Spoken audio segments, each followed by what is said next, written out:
In today's video, we'll go from this to a complete future bounce track.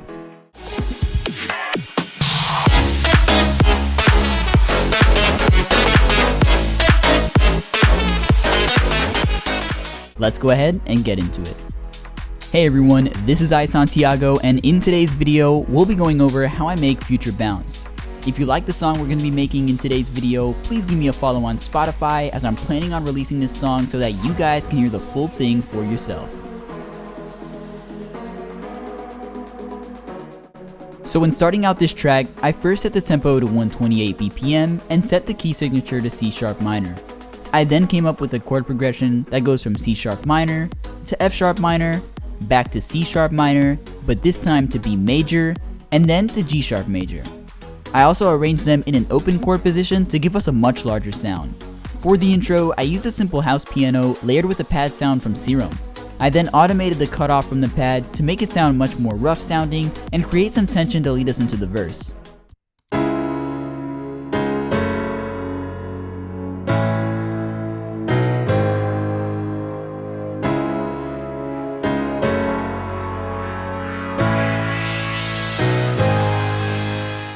I also added a shaker and some snaps at the beginning to give us that groove and that overall dance feel you get in a lot of future bounce tracks.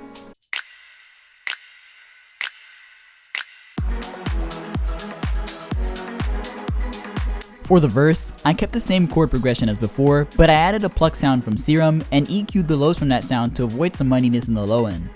I then came up with a syncopated rhythm that'll pretty much serve as the backbone of our track.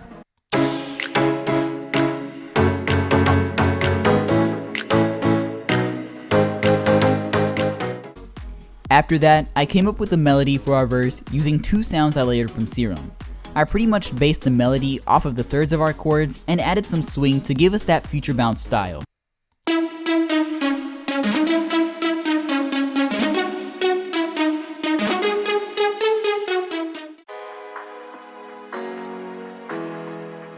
Moving on to the build, I threw a simple drum build loop and fill,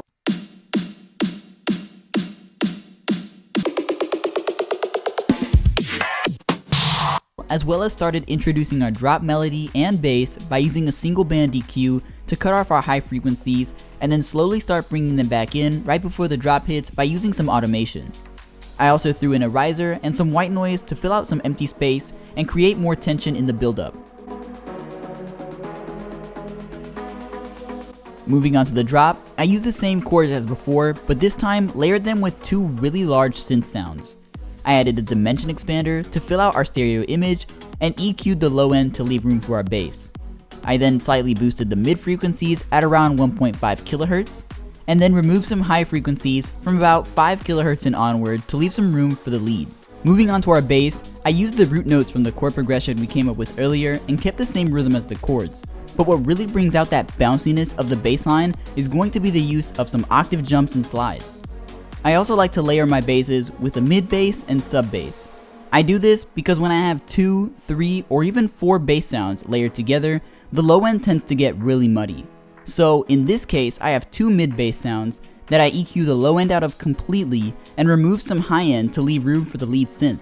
I keep some space in the low mid to mid range of the frequencies, so all I get coming through is the raspiness of the sound that'll give our bass that future bounce character you hear a lot in artists such as Brooks, Eskar, and Dirty Palm.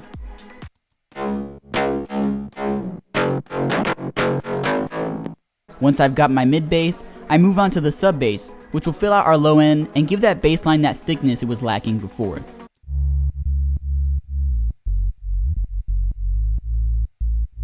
Now that we've got our foundation set, we'll move on to our melody. Now everyone has their special ways of coming up with melodies, and some people have that natural talent of coming up with melodies on the spot. But what helped me with this track was using what's known as the call and response sequence. This style of melody is, as defined by Google, 2 distinct phrases where the second phrase is heard as a direct commentary on or in response to the first. In this melody, we have a distinct call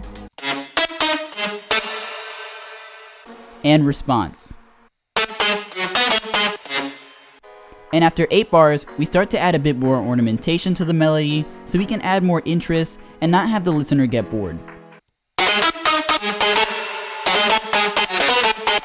For this melody, I layered 4 different sounds and EQ'd the low end to leave room for the bass. Added some distortion to give us a raspier sound, added another dimension expander, and automated the reverb to fill out the empty space in our melody. Now, even though we have our lead, chords, and bass, I wanted to add a counter melody on top of the drop because I felt that there was too much empty space in the melody overall. This counter melody only plays on the empty spaces of the melody.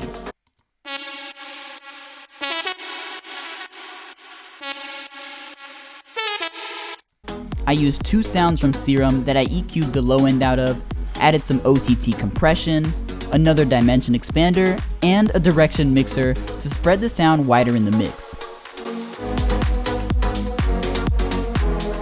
Next, we'll move on to our drums. I always like to start out with a simple 4 on the floor loop where we have a simple kick on every beat and a clap on 2 and 4. After every 4 bars, we'll add a reverse crash to bring in our fills, and then after 8 bars, we'll bring in a ride cymbal that plays on every beat and is also slightly panned to the right, an open hat that plays on the and of every beat and is slightly panned to the left, and a closed hat loop to add some variation overall. Together, the drums sound like this.